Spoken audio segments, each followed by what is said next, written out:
Hello, my name is Kerry Arthur, and today we're going to have a look at the Space Wolves preview, the Stratagems, Warlord traits, relics, and psychic powers, what you can see right there on the screen. Look, easy.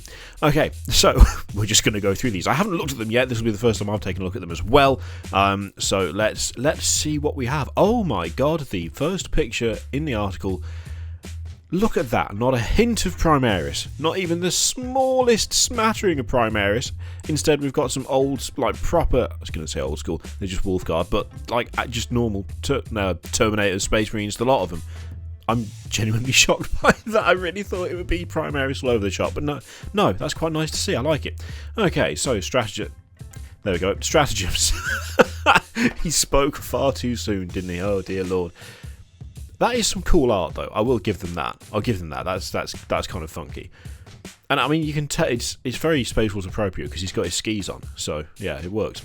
Okay, so let's have a look at these stratagems. 27 stratagems. I was going to say so they claim. It's not like they're going to be lying about it, is it? So first one. One command point, Cunning of the Wolf. The most successful hunts are those where the prey doesn't know they are being hunted. Use this stratagem during deployment. When setting up a Space Wolves infantry unit, you can set up this unit on the hunt instead of placing it on the battlefield. At the end of any of your movement phases, the unit can join the battle. Set it up so that it is wholly within 6 inches of any battlefield edge of your choice and more than 9 inches away from any enemy models. Oh, okay, cool. So essentially just a guaranteed deep strike. I quite like that. One command point, that's not bad. Yeah. And also just at the end of any of your movement phases. Yeah, I like that one. That's cool. That's got a nice flavour to it. Nice. Okay, 3 command points. Cloaked by the Storm, where the Rune Priest unleashes his might. Blinding Fenrisian tempests are sure to follow.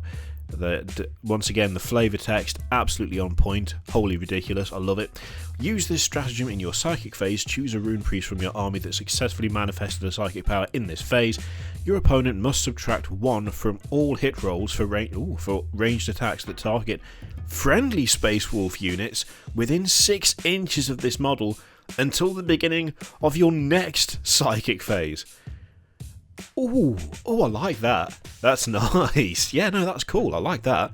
3 command points. Yeah, it is expensive, but yeah, subtracting 1 from all hit rolls within 6 inches is pretty nice.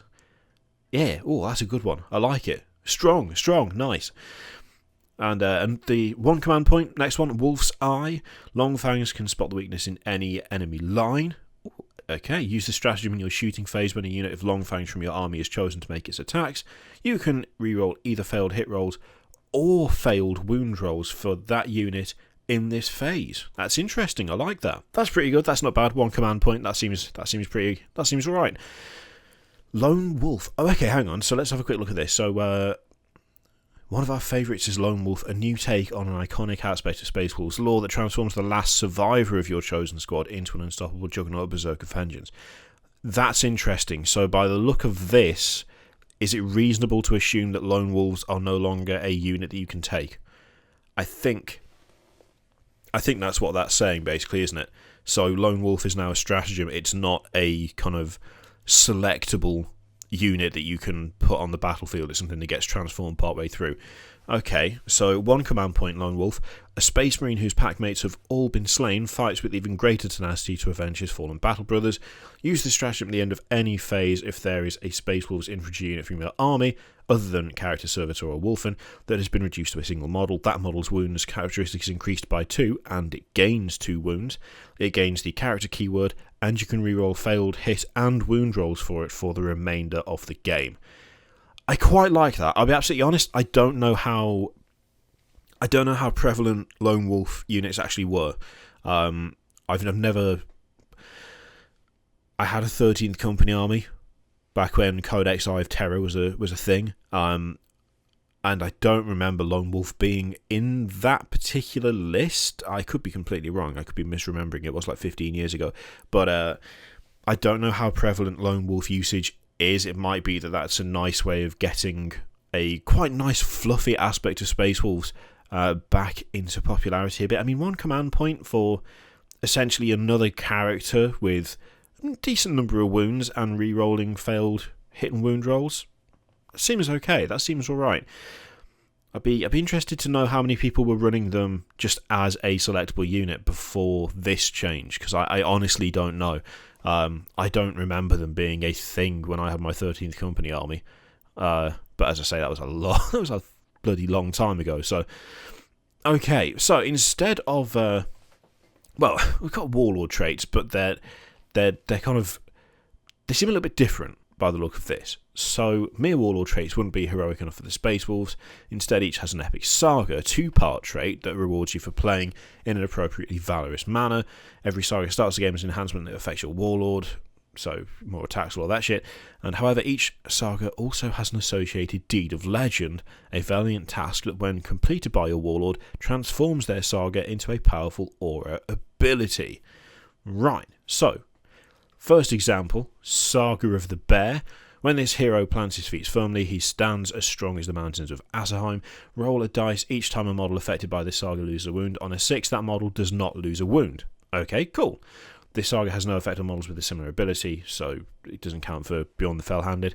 And the Deed of Legend is successfully pass a saving throw for your Warlord. Okay. So it transforms the saga into a powerful aura ability. Presumably they're going to tell us what that aura ability is slightly down the page. But yeah, so on a 6 the model doesn't lose a wound, and the Deed of Legend is successfully pass a saving throw. That's, I mean, successfully passing a saving throw is not a big ask to transform that particular saga, so okay. And Saga of the Beast Slayer. This hero has slain some of the mightiest beasts in the galaxy. Such a hero embodies Russ's strength and courage. Add 1 to wound rolls for attacks made by a unit affected by the saga that target a monster or vehicle. Pretty standard, we've seen that before. And Deed of Legend, slay an enemy monster or vehicle with your Warlord. Right. So, okay. So, play like a true Warlord and you'll be granted powerful abilities. They're not telling us, by the look of it, what the aura ability is.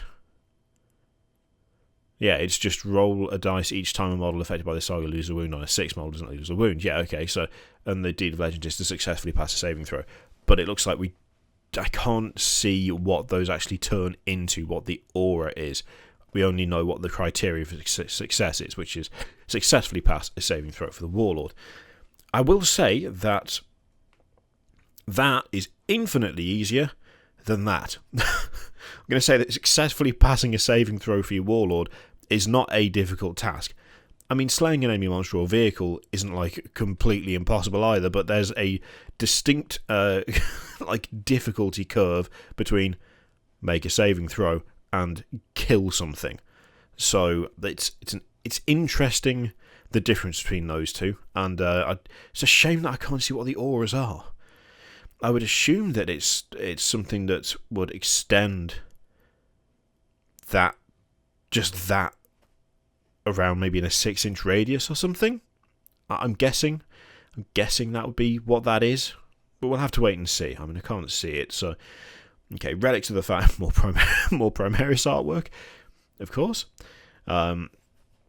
So we have the armour of Russ. This ancient suit of armour was recovered from the Temple of Horus during the Second Great Hunt, and is believed to be none other than that worn by the Wolf King. Not only is it of exceptional quality, it also exudes an aura of hoarfrost that chills nearby enemies, slowing their movements to a glacial crawl.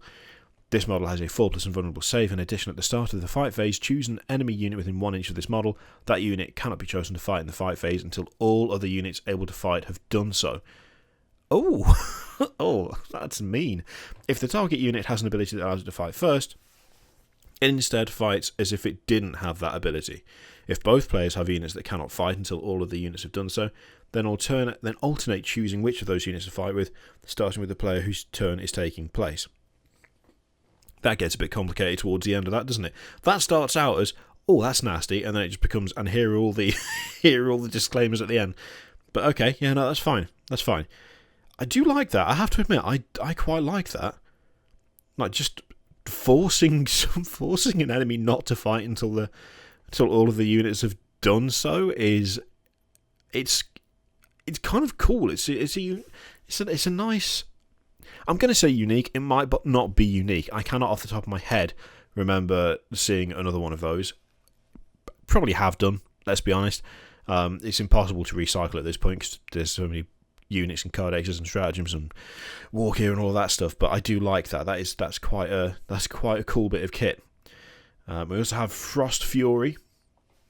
Crafted long ago by an unremembered tech adept, of course, Frost Fury has the appearance of an elaborately decorated Stormbolter, but its chambers are fitted to fire bolt rounds tipped with Hellfrost warheads. Christ. Upon impact, these rounds release an explosive blast of Glimmerfrost crystals, which can freeze and shatter the target in an instant. Jesus. Model with a Stormbolter only. That's interesting. Okay, so... model with a Stormbolter only. Fine. Frost Fury replaces the bearer's Stormbolter and has the following profile. So, range 24 inches, assault 4, strength 4, AP -1, damage 2. If a model suffers any unsafe wounds from this weapon but is not slain, roll a d6. On a 4+, the target suffers a mortal wound. Okay, yeah, that's not too bad. I quite like that.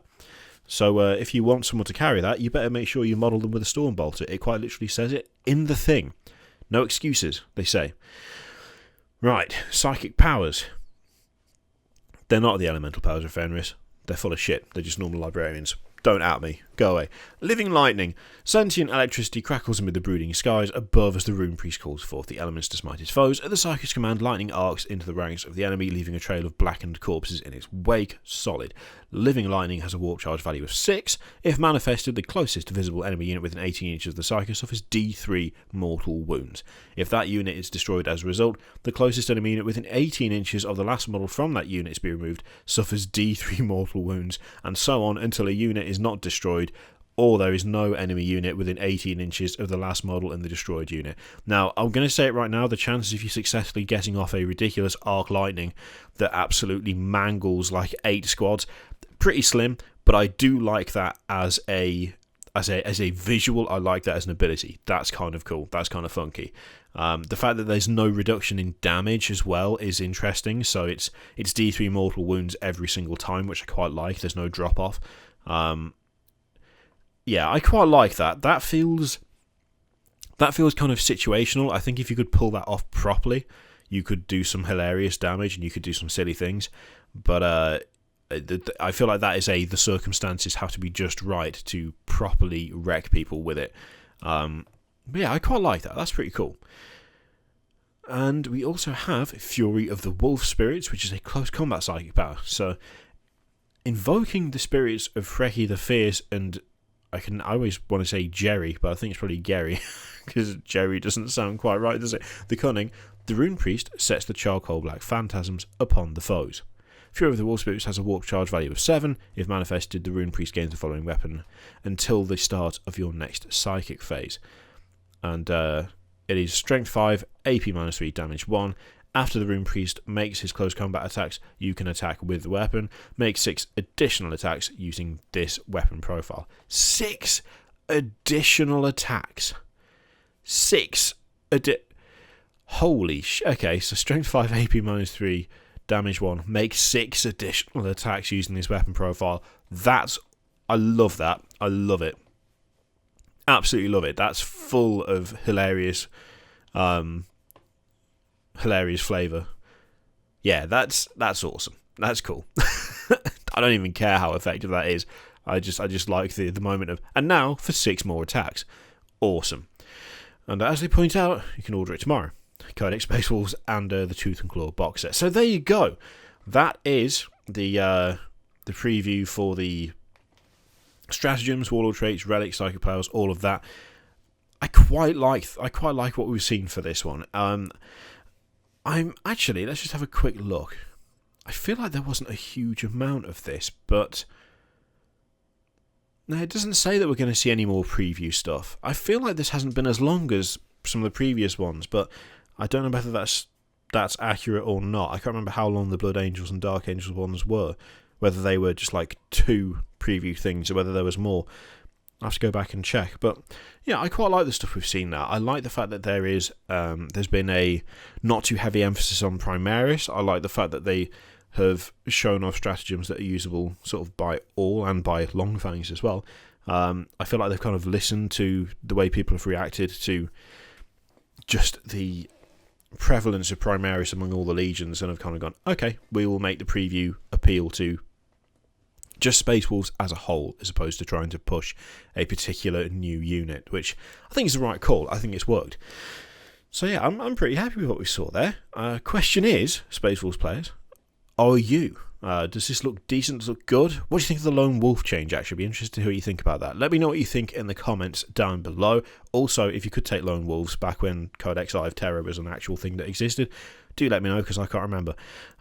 Thank you very much for watching. Feel free to click video, Patreon, subscribe, all of that shit. Click it if you like it, don't click it if you don't want to.